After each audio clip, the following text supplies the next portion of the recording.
Have you thought about updating your leasing agreement? Hello, my name is Sandra Wick, the Post Rock District Crop Production Agent with K-State Research and Extension.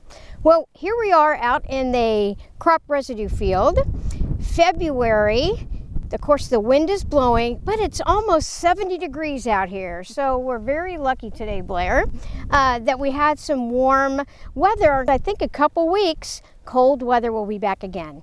And you know, March can be pretty bad, Blaire, sometimes in Kansas, so just beware. We recently compiled all the responses from our Post Rock District Lease Arrangement Survey and wanted to provide you some highlights from the data. So about 80 to 90% of farmland and pasture land is rented and tends to be increasing around the state and around this area in north central Kansas.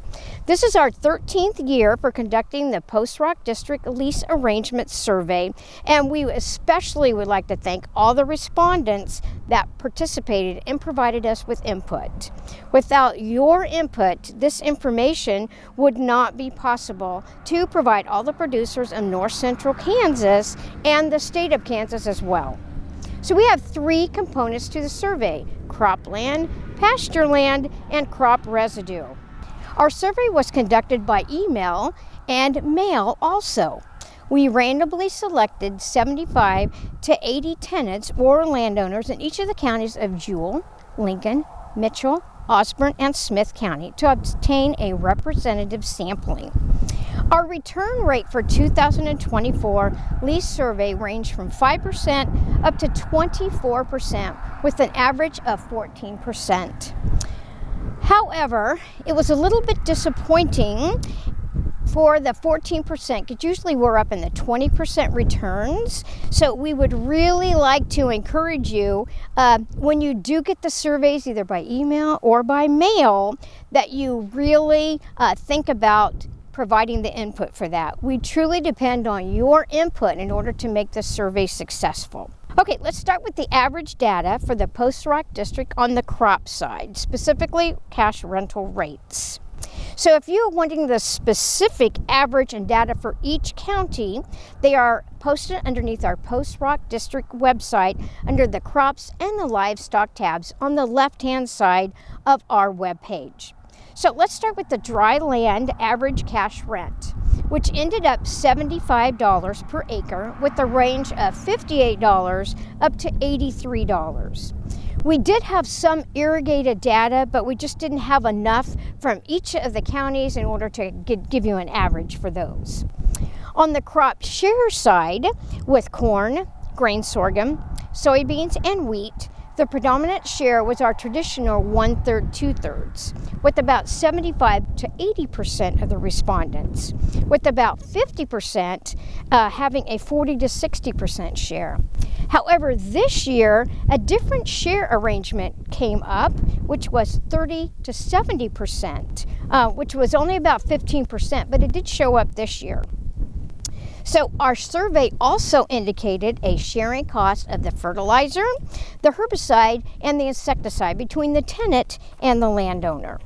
So a general rule is any yield increasing input for that crop is generally shared between the tenant and the landowner.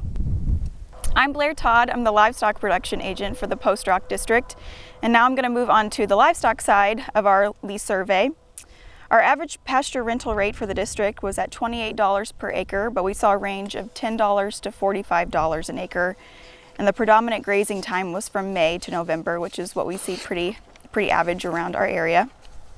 The pasture stocking rate was generally 8 acres per pair. We had a range from 7 to 10 acres, which was up a little bit from last year. For our crop residue grazing rates, we had an average rental rate of $17 an acre, which was an increase from last year, with a range of $7 to $50 an acre. And this depended too as how much residue, fencing, and water was available on that ground. These fields were usually grazed about 2 to 4 months, and this provided much needed feed for the livestock. And we did see a little bit less of an impact of high nitrates this year because we had some early rainfall, thankfully. So those were our highlights for the lease survey this year. If you want complete copies of our reports or the general summary of our lease survey, you can visit our website. It's postrock.ksu.edu, or you can come into any of our offices. Okay, the most important aspect of the leasing arrangements is the date for notification of termination of a lease, specifically an oral lease. So as you know, an oral lease is only enforceable for 1 year. So this D-Day, or the important date, is actually January 29th or 30th prior to March 1st. So if you did not notify your tenant that you have an oral lease by January 29th or 30th of 2025 of this year, then they will have the land until March 1, 2026. Okay? Leases can be either written or oral, with written leases generally 3 to 5 years, with oral leases, like I said, only enforceable for 1 year. So the Post-Rock District is only one resource for the leasing arrangements and the rates. So there are a couple other resources that you can get from Blaire or I at any of our offices in Beloit, Lincoln, Mankato, Osborne, or Smith Center. So please feel free to call any of our offices in the Post-Rock District that Sandra mentioned. Please like our Facebook. We also have a YouTube and an Instagram. And we still have several educational programs this winter, and you can find them on our events page on our website. And then please let us know if you want to sign up for our Ag Weekly newsletter that we send out every Friday. This has been Blaire, Todd, and Sandra Wick, and we'll see you soon.